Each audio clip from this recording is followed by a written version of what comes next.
Yo, yo, yo, welcome back to the Hulaham Hour. I'm Kurtis. This is Nick. We're here. The internet sucks this week, so if Nick's like, it's totally my fault. What's up, brother? Nothing. I have just fine internet inside my home here. Yeah, anytime it's overcast, my garage likes to give me a big old bag of fits. Let's kick it.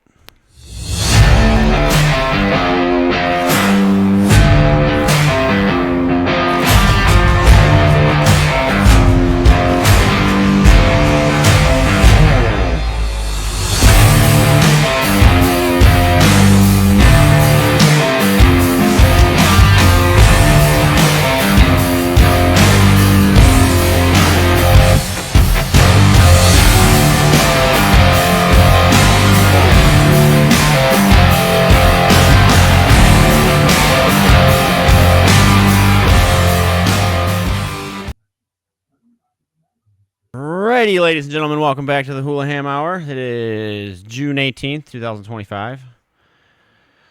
Oh, man, how's it going this week, bro? Not too bad, man. I got a nice short week ahead of me. I'll take it all the time. How about yourself? Yeah, dude. It's going good, man. It's going good, other than struggling with this here in the garage, but that's, I need to take some time and get it figured out. Anyways, yeah, so diving right in this week. Not a whole When lot you of run a third dongle. Yeah, not a whole lot of NFL news coming out this week, but Nick was filling me in about the Jaire Alexander situation. Nick, fill us in. So he wanted to reunite back with Lamar Jackson. They played in college together. He actually took less money to go to the Ravens, and quite a few other teams offered him. Well, good for him. You know, everybody can sit there and say that money talks, but clearly, you know, I mean, the Ravens got a good thing going for one, so it's really difficult to, you know, like not want to go and play for them. But on the flip side of it, you know, look at Hendrickson still sitting his ass out, you know, waiting for God knows what. So, I don't know. I also am hearing rumor that Cincinnati has opened negotiations again with Trey Hendrickson. Did you hear anything on that? I haven't heard what progress or anything like that, but I did hear they're back to talking, which I guess is a step in the right direction either way, whether they're going to trade him or, you know, sign him. Yep. They kind of got to talk either way. Yeah, you do. And I don't know. I'm so biased at this point that I want him to play for the Lions that I just hope that Cincinnati just screws the pooch and we get him somehow still. So it'd be wild. Yeah, Jaire Alexander going to the Ravens, that's a huge one for them. That's, you know, awesome. It's a great move.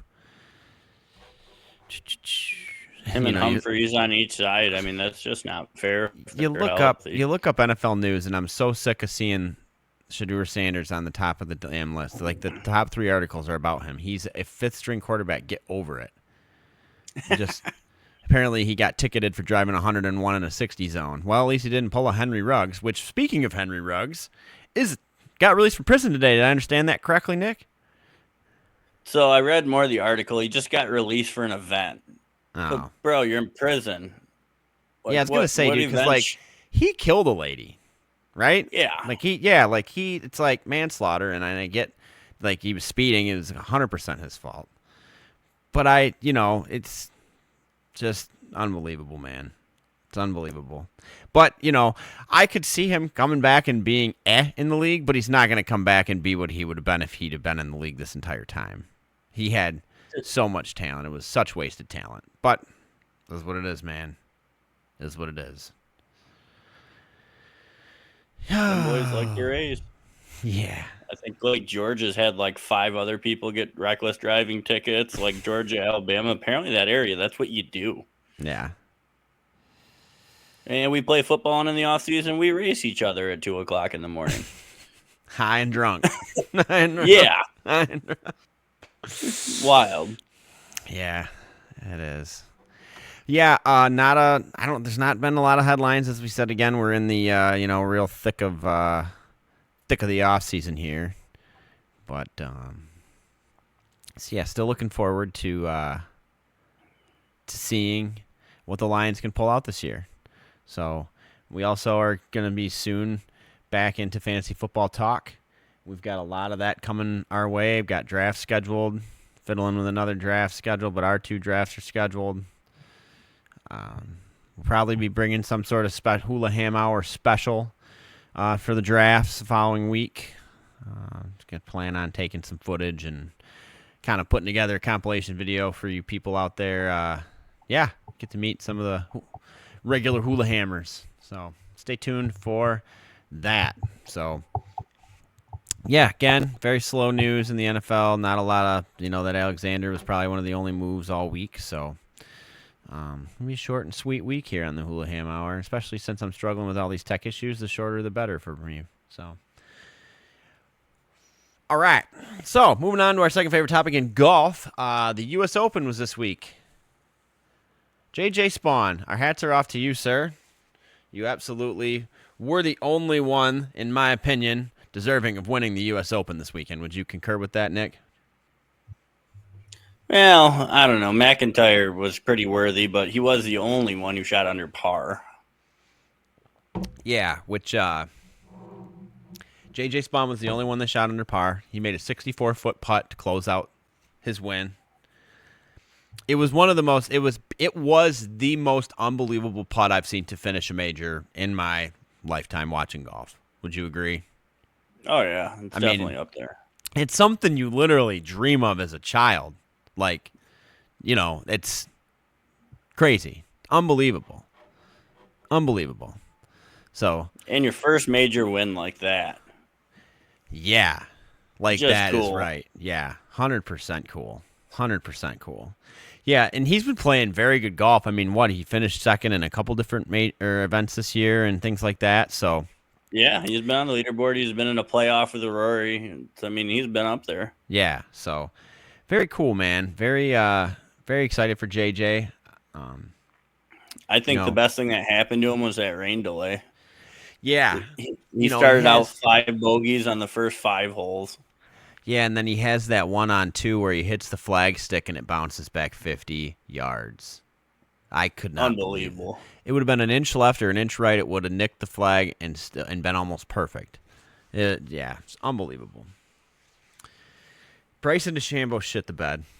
I understand Oakmont is a very tough course and it's got a special place in a lot of golfers' hearts and blah, blah, blah, blah, blah, blah, blah. But damn, dude. Shane Lowry had a meltdown. Even Scotty Scheffler was showing emotion. And for someone as level-headed as him, that should tell you. I think I sent you that video of a clip from Billy Madison when he's in the competition at the end of the movie and Eric's got himself lit on fire and Billy Madison's watching him be on fire and laughing, and it says watching all my favorite golfers suck all weekend, making me feel better about my game. And I have to say it does tickle me in a way like that. But if I played Oakmont, dude, I'd be lucky to break $120. And being an 8.5 handicap, that's saying something, dude. Like, it's a tough course. What do you think you'd play at Oakmont? Oh God, I don't even know, because you got to stay in the fairway and you might 8-shot out of the rough just getting back. Dude, think of how these guys struggled, and they're amazing. A lot of them 2-3 shots to get out of the rough. Yeah, it'd be fun to play. It'd be fun to play, but it would definitely test my patience. Like, I think my favorite freak out was Shane Lowry when he chucked that microphone, and then at the next hole, he's just literally like, "Fuck this place." Just literally. Then I heard Wyndham Clark trashed the locker room. Really? Yeah, I guess he punched in and hit it with clubs, 4 lockers in there, and they were talking about fining him or suspending him. Oh yeah, you want to talk about losing it? Wow, man. Yeah, that's wild. I did not hear that. That's crazy. I completely believe it. I mean, He's always had a hot temper. Up until this year, I've been a very uncomposed golfer. I feel like this year so far I've been playing some very good Zen golf, which has helped my game tremendously. But yeah, dude, if I'd have played there even last year, man, I would have probably just left on the 4th hole and just did donuts on one of the greens. And you probably would have left your clubs and yeah, fuck all these. Yeah, tried to sell them to the pro shop and give me a $20 in-store credit. Yeah, so yeah, hats off JJ Spaun. Let me just look up. Dude, I never thought, because I put a bet on John Rahm halfway through the day, that at 4 over and in the clubhouse, I thought he would ever be considered in contention. Dude, I mean, if I was him, I definitely would have stayed around like he did, because he'd potentially had a shot at one point when there was, I think everybody at one point was 1 over. And yeah, I knew he was the only guy in. Yeah, so yeah, it's pretty nuts, dude. He got 750 FedEx Cup points for that, and $4.3 million. So yeah, coming in second was Robert McIntyre. Yep, Victor Hovland finished 2 over. Third, and a 3-way tie for fourth: Cameron Young, Tyrell Hatton, and Carlos Ortiz. Which I will say, dude, I was really rooting for Hatton over at the end there. He was keeping his composure. He was playing his golf that he's been playing all year in Live. And I did end up putting some late money on him because his odds were really low. Obviously, it didn't pay out. However, it was fun. I think that was the most fun I've had watching him play golf in a long time. So, yeah, that was cool. Even the announcers were kind of throwing. I noticed the announcers kind of throw some shade a little bit more towards the Live players than they do the PGA players. You know, like he missed a putt, and then the announcers. I don't know about that. And the announcers were like, "Well, now he's going to explain to us why he missed the putt." You know, and I'm just like, okay, that's funny, you know, and everything. But I don't hear him saying that about Scotty Scheffler. I don't hear him saying that about a lot of other guys. Where I don't know. It's just I still again wish they would get their shit together, figure out how to make this one league again so we can really start getting all the same guys every single weekend. I'm sick of only having 4 times a year I get to watch my favorite players play. It's kind of dumb. It's getting old. I'm curious to see where it goes after Monahan steps down. Yeah, it's very true. Because he's always been the big thorn in the ass. I mean, he's still going to be on the board, but not being true commissioner. Yeah. Hopefully move some things along. Yeah, fingers crossed. That'd be great. All right, so one major topic before we move on from golf that I'd like to cover, get your opinion on. I thoroughly love the Masters. It's my favorite major. But one of the reasons that I love the Masters so much, Nick, and you're going to know exactly where I'm going with this, is the no phone rule. I will be attending the Rocket Classic on Sunday, the 29th. I'm very pumped about it. Hopefully I'll get some footage that I can bring home and share with you guys. However, I just think, especially at majors, I understand there's people that want to get a clip, you know, and show off to their friends how close they were to Scotty Scheffler making a drive or Rory making a chip or whatever, okay?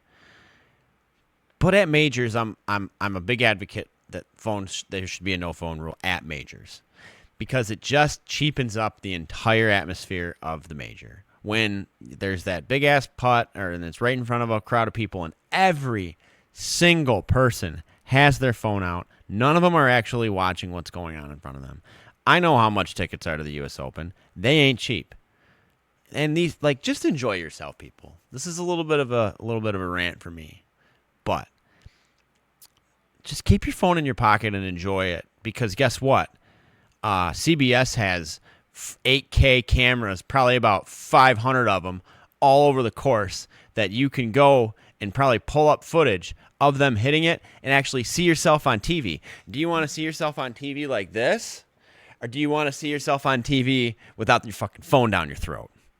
So there's my rant. I'll get off my soapbox here. But Nick, what's your thoughts on majors having a no phone rule? And you can't just start off with all of them. As much as I'd love to be like just no phone rule at all, start with the majors. What are your thoughts? I don't know about no phones, but I think they should limit the areas. Just make it select areas people can, and then you're not going to fit all them people into them little areas as it is. Yeah, that's almost. It's so hard to get in today's day and age, though. It's so hard to get people to just no phones. Yeah, and then you got to go and get extra security for people pulling their phones out. It's not, though, bro, and the Masters has proved that. Because the Masters doesn't price gouge for shit. Every other major price gouges, and the Masters pulls it off. I don't think it's that easy. I don't know. It doesn't bother one way or the other. I'm still going to watch golf. I'm still going to watch golf. But, dude, it's just like, even when the players were being interviewed at the Masters, they said they prefer it. That it's just 110%. It's so much. It makes the fans more engaged in the actual golf that's being played in front of them, instead of being engaged with everybody that's not with that person that's there. It's just something like, the game of golf has always been viewed as kind of a higher class sport. And it just seems like, Liv has taken that and just blown it out of the water and just said, we're going to play techno on the 18th green and throw beer bottles at the winner and shit, and that's great. And I like that and I support it. However, it just seems like for the class of the game, and if you really want to have that higher stature at PGA, you need to look into it. So yeah. Very excited. I think the roster for the Rocket Classic, because this weekend coming up, we have the Travelers Championship, if I remember correctly. Yes, it's Travelers Championship, and then it's the Rocket Classic. The roster for who will be playing in the Rocket Classic will be released on, I think it says on the PGA app that it's the Friday before the weekend, like a week before, they have to say I'm playing. So by this Friday, the 20th, we'll know who the roster is for the Rock Classic. So I know who I'll be watching. So yeah, super pumped about that. And then we got the John Deere Classic after that, which I think everybody knows normally is a fun one. Yeah, that should be fun. So Trailers Championship this weekend, Nick. Who do you got? Who's even playing after the U.S. Open? I have yet to look this week. Let's look. So, because like the Rocket Mortgage, there's usually a lot of big names off the list. Well, the Rocket, yes, but because this is the Travelers Championship, Scotty Scheffler's playing, Rory's playing, Xander's playing, Colin Morikawa's playing, Patrick Cantlay's playing. I don't believe that they have odds to. If they're on this list and they already had to have the list in by last Friday to play, unless all these players are going to be withdrawing. I'm Ludwig Oberg, Justin Thomas, Victor Hovland, Tommy Fleetwood. It's stacked. It's a stacked list. Travelers Championship always brings out a lot of them. I know it's normally the week after a major, but I know normally Travelers Championship does bring out a good amount of people because it's a championship. It's a qualifier for majors and all that kind of shit. So, well, and you want to come back after Oakmont. This is going to feel like a par 3. Oh, dude, yeah, they should all come out and be shooting 20 under par. After last week, dude, I'd be freaking jumping in my boots, man. Yeah, for sure. For sure. All right. Well, so cool beans. What do we have?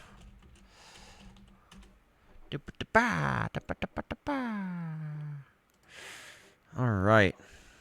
So, upcoming next Live tournament is the same weekend as the Rocket Classic. It's Live Golf Dallas at the Mirado Golf Club in, I'm assuming, Dallas, Texas. Should be a good one. Excited about it. I'm sure, like you said, I'm sure Bryson and Houghton and Rahm, they're all pumped as hell to get back to courses that they don't want to literally stranglehold to a point of suffocation. So,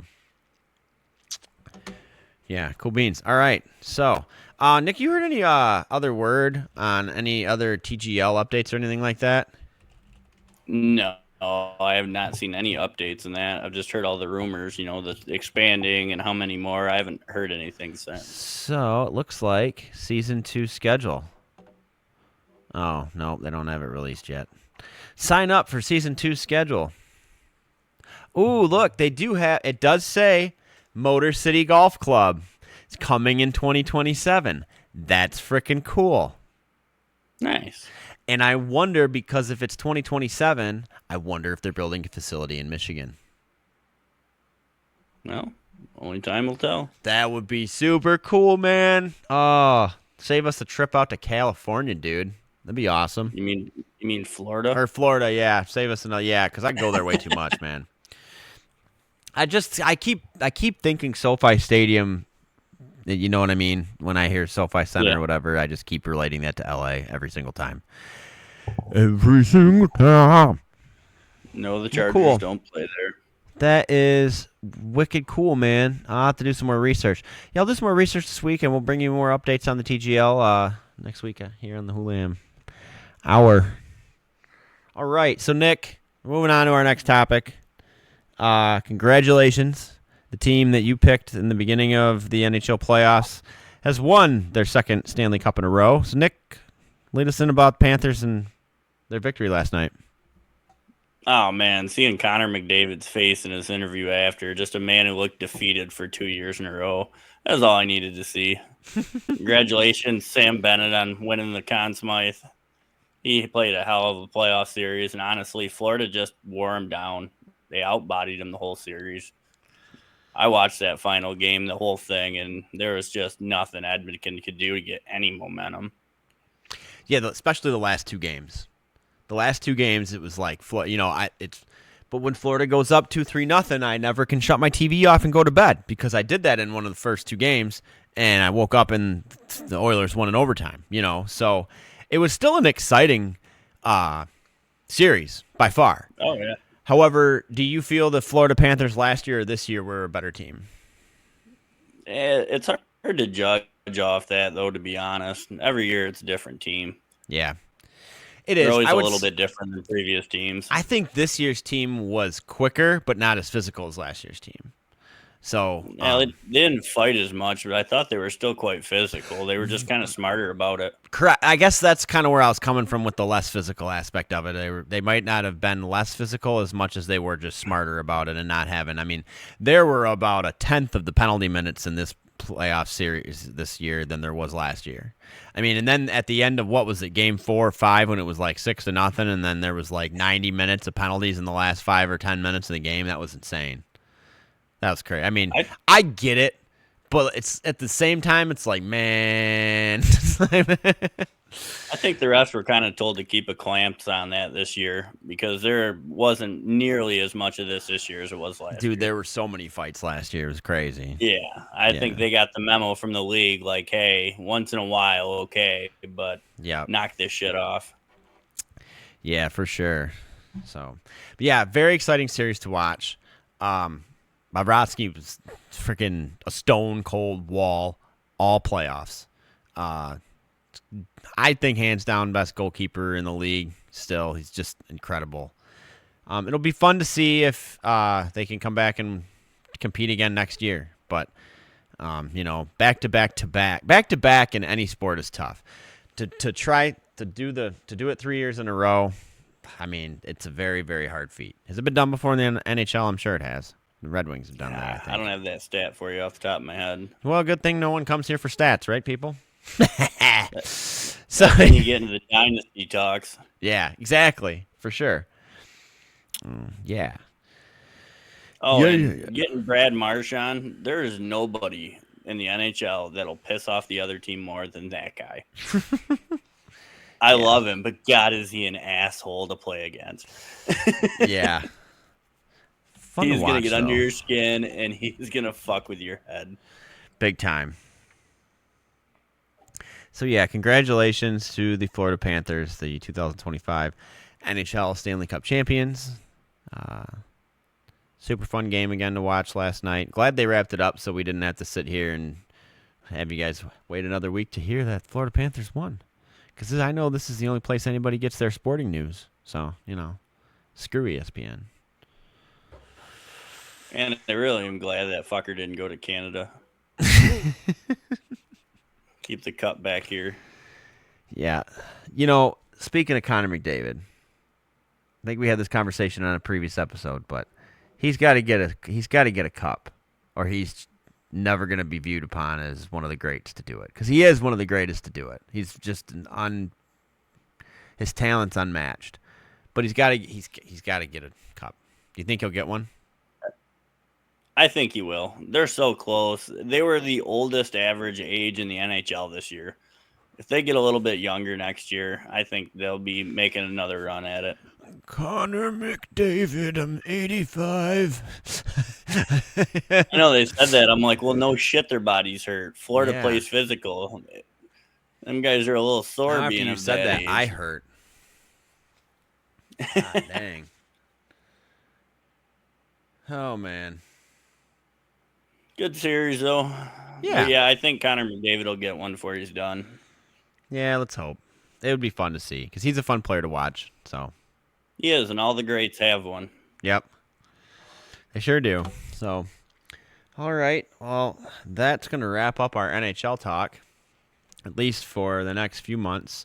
Normally, NHL regular season starts about October, right? Yeah, and you don't hear a whole lot about the off season from hockey. Not like the NFL, for sure. But we will definitely keep everybody in the loop if there is any breaking news, teams selling, players traded, any of that jazz. We will be keeping you informed here on the Hulaham Hour, which is shaping up to be more like a Hulaham half hour this week. But hey, that's okay. That's okay. All right. Into the NBA. Starting off, series is 3-2 OKC, correct? Yep. Yeah. So OKC after when they were up 2-1 and then they lost it to 2-2, that game 4, they looked battered just because the way they lost was not good. But their game 5 performance was very, very much more impressive. And what are your thoughts so far on the NBA Finals series? Well, Halliburton's still dealing with a calf sprain. Yep. So really, that's the series right there. It sure Even is. an 80% Halliburton, I don't think they beat the OKC. I don't. They need 100% Halliburton, or they're going to be screwed. Yeah. He couldn't even push off his foot last game. Yeah, that's not cool, man. And I know, and you know he's still going to play. And that's kind of the double-edged sword that he's facing is, do I play at 80% and risk, 1, hurting it more, or 2, not performing at 100% and actually being a detriment to my team? Or, just not playing and then them losing and going, shit, I should have played. But with him, with him being in an elimination situation, I think he's got to play, right? I don't know. I think if he's not 80% at least, I think you sit him. Yeah. I think at that point he hurts you defensively. Because if I'm OKC, I'm going to target him. Whoever he's guarded, and guess what? We're about to run the pick and roll all day. Yeah. Yep. I mean, so that he will become a huge liability, and all their guards are lanky. I mean, McConnelly gives good minutes, but he's a lot smaller. Yeah. I just think there's no chance for him without Halliburton being over 80%, and even a small chance at 80. Yeah, 100%. It's going to be a tough hill to climb for the Pacers. As much fun as it would have been to see them kind of pull a upset of sorts, I just don't see it happening. I just don't. So, yeah. But hey, I'm really best case scenario. You're at home for Game 6. Yeah. Got one out and sit Halliburton, and hopefully he can come back at 90% for Sunday. Yeah, because Game 6 is in Indiana, correct? Yeah, that's what I mean. They got and then the Game home 7 court. will be back. Yeah. In OKC if it's necessary. And I always like it was really cool last night to see the Panthers win it at home. It's always kind of a, if your team loses, it's already bad enough, and then you got to watch the ceremony of the trophy to the other team. You know what I mean? It's like, It's like just stab, twist, lemon, juice, all over that thing, man. So, yeah, I'm it'd be great to see the OKC Thunder take it, as that was my pick to win it this year, too. So, yeah. All right, you had some other NBA news you were going to share with us, Nick. You remember about the Lakers? Yeah, the Lakers sold. Yeah, tell us about it. The Lakers sold for $10 billion to Mike Walters. Man, billion with a B. Largest ever. So they were talking about the Buss family bought it for $67.5 million, I think back in '79. And sold it for $10 billion. Okay. So who in, what do you go to school for to be an appraiser of a sports team? No idea. You know what I'm saying? I took sports marketing my senior year of college, but unless you're literally going to go into sports journalism, there were, I don't know, man. It just seems like who do you call it? Hey, I'm trying to sell my team that generates billions of dollars worth of money every year. Come in and who and how much does that person make? I don't know. It seems like a wild profession. Well, he owns the Dodgers. Have you seen their salary cap? Yeah, it's stupid. It's dumb. So they're not going to be short on money. No, not at all. Well, I wish him the best I've seen of who luck. they sold it to, and you want Yeah. to talk about the most powerful man probably in LA with an influence, the Dodgers and the freaking Lakers. Yeah. God love it. I mean, that's literally fuck you money. Yeah, it is, isn't it? Yeah. Well, fun. Well, Lakers, good luck. You think LeBron's going to come back and play one more? Yeah. You think they'll actually win it? Yeah, depends on the offseason. They're still lacking some very key parts to that team. Yes, they are. Yeah, we'll see. If him and Luka can get a really good chemistry going over the offseason, I think they definitely can make a stride in the right direction. But again, when you have that much star power, but LeBron's used to that because LeBron had his whole trio thing with him and Chris Bosh and Dwayne Wade.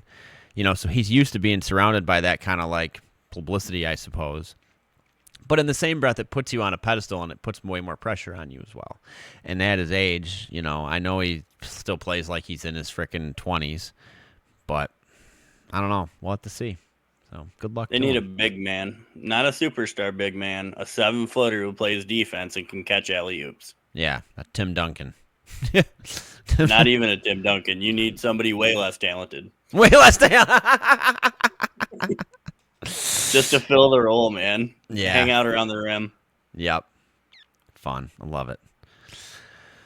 All right. Well, we'll be able to wrap up next week with the NBA talk, and then we'll be in the offseason kind of the same with hockey on that, and then keep everybody in the loop on trades and basic information of that sort. So, all right. Moving on to our last topic of the week here.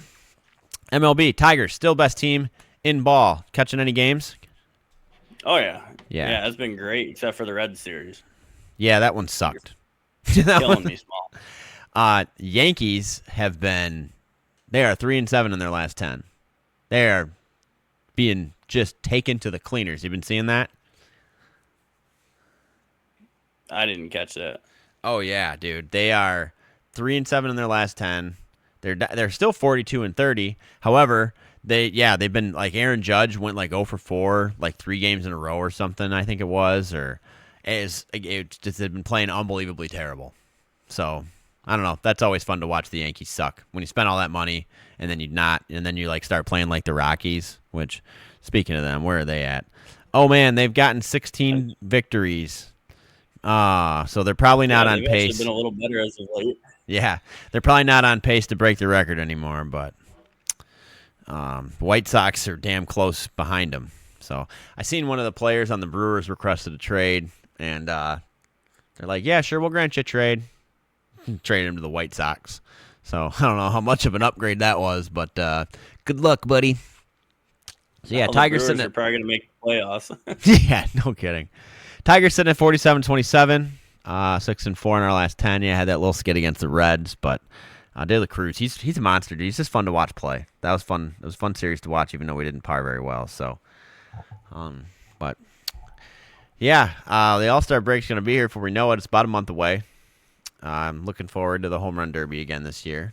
I think Shohei was pitching again, if I'm not mistaken. I believe he pitched earlier this week or the end of last week, so I'm glad to see him back too. It's always fun to watch him play. So, Monday through 2 innings. Yeah, I know the Padres and Dodgers went at it last night. A few hit players and warnings and all that kind of stuff. Ohtani got hit, and yeah, but it's it's a fun rivalry down there. So fun. Tomorrow the game got rained out for the Tigers today. Skubal was supposed to pitch. Yeah. Well, Skeens is pitching tomorrow in the first game. I really hope they change their matchup and we have a Skubal-Skeens matchup. That would be sweet, man, because, I did see it got rained out and they're supposed to do a doubleheader tomorrow. They are, and Skeens was scheduled to pitch tomorrow and Skubal the day. Well, they weren't going to change the rotation, but maybe on the same day it's going to be the same amount of rest off. Yeah, dude, for sure. Awesome. That would be fun. Yeah, let's hope that happens. That'd be epic matchup right now. Yeah, it would be. Sweet, man. Well, I'm really looking forward to that. So, all right. I think that's going to wrap us up on a little shorter version this week. So you got anything else this week, brother man? Nope. All right. Well, ladies and gentlemen, thank you for tuning in. Don't forget to like, comment, subscribe. Tell us how wrong all the stats are that we got. And with that being said, for this week, we are Hulaham out.